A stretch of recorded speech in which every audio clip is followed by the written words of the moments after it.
Hello everyone, welcome back to my channel.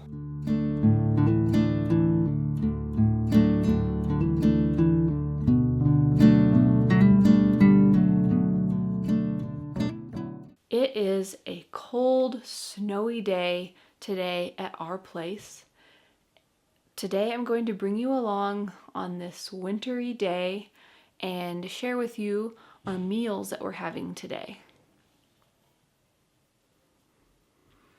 When the weather is cold outside, I like to keep things cozy and warm, nourishing and filling, and so I tend to go towards recipes like that are going to be warm, filling, and nourishing.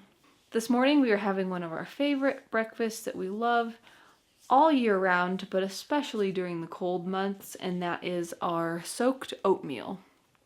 So this is really easy and it makes for a super fast breakfast. The night before I put organic rolled oats to soak in water and kefir. I do twice as much liquid as oats, and then I put that and let that sit overnight on the counter. In the morning I add to it a little bit more water if it looks like it could use a little bit more, and then some salt. I eyeball this, but at least a good teaspoon for this amount. I'm doing 2 cups of oats and 4 cups of liquid. And the liquid can consist of filtered water plus whatever amount of kefir I have. I also am adding some cinnamon and some chopped apples.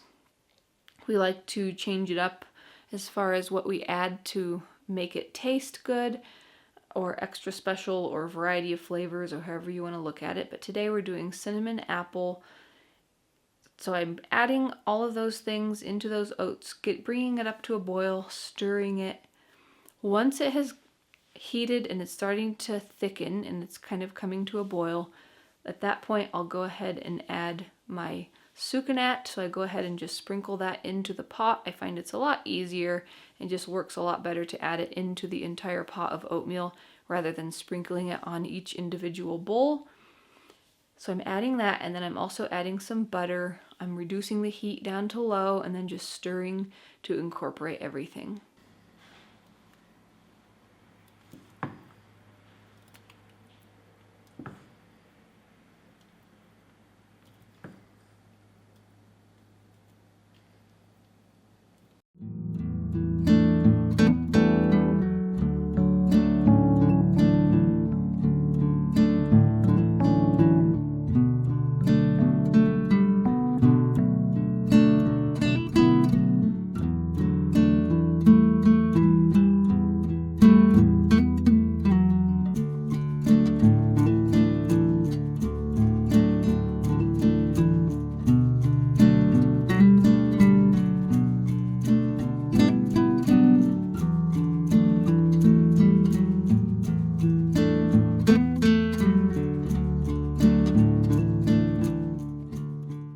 And a sad attempt at drawing laundry out on the line this week.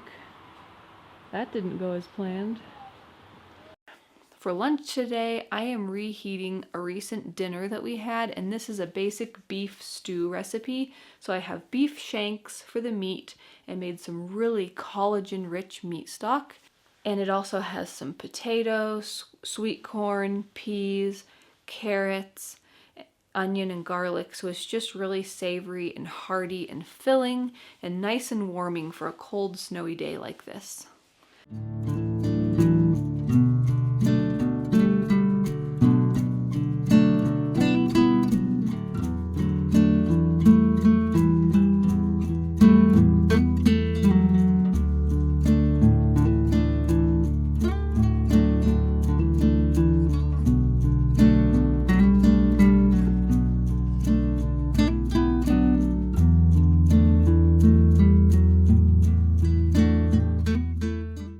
For dinner today, I am doing one of our favorite dishes, and that is liver pate. Now this is something that I keep in our rotation quite often.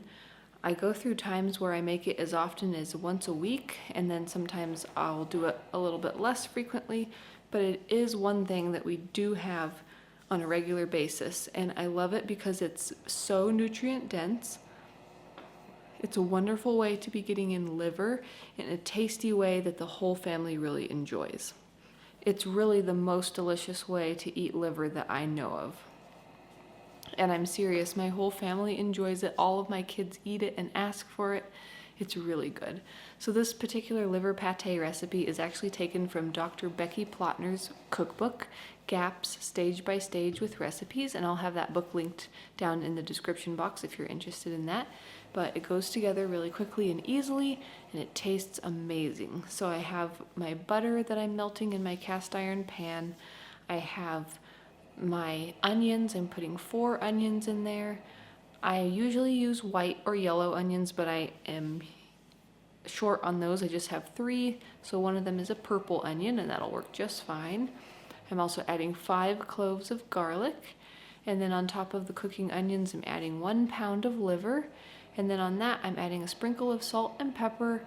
I'm adding a half a teaspoon of mustard powder, half a teaspoon of dried dill, and 1 teaspoon of dried rosemary.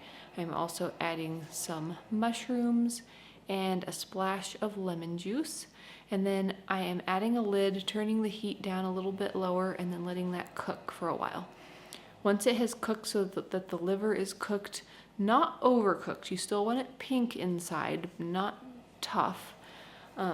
And then the onions are nice and cooked and sweet and caramelized. Then I put it all in the blender and blend it until it's nice and smooth. And then we like to enjoy this on top of slices of sourdough bread. That's the way that we're having it today, with some sauerkraut on the side. Another way that you can have it is with sourdough crackers or Gaps crackers or sliced vegetables. We like slicing up a large carrot diagonally, so that makes nice dipping pieces, or slices of cucumber work as well. So you can even just enjoy it in a bowl with a spoon. Those are all ways that we like to have it. So that's what we're having for dinner today. And then after dinner, I was looking around at how many eggs we have. Our chickens are laying really, really well right now, and we are overrun with eggs. So a bit more than we can use. We need to set up our roadside stand to where we can sell these again. We were selling them for a while until someone stole our egg cooler, and so we need to come up with a better setup for selling eggs. But in the meantime, we're just trying to use them. And so I was thinking, what could we do as a nice dessert that would use up a lot of eggs? So I decided to make a pudding. So I just made a basic old-fashioned pudding. I used milk, some arrowroot powder as a thickener, some sucanat, a little bit of salt, and then I added 24 eggs, so 2 dozen eggs, and whisked that all together in a pan, and then tried to heat it very, very gently. I think it's because I had so many eggs in there, I wasn't successful in keeping it 100% smooth. It did kind of cook the eggs to where, you know how it gets that like scrambled egg look to it. So, oh well, still tasted good, and we all enjoyed it and ate it anyway.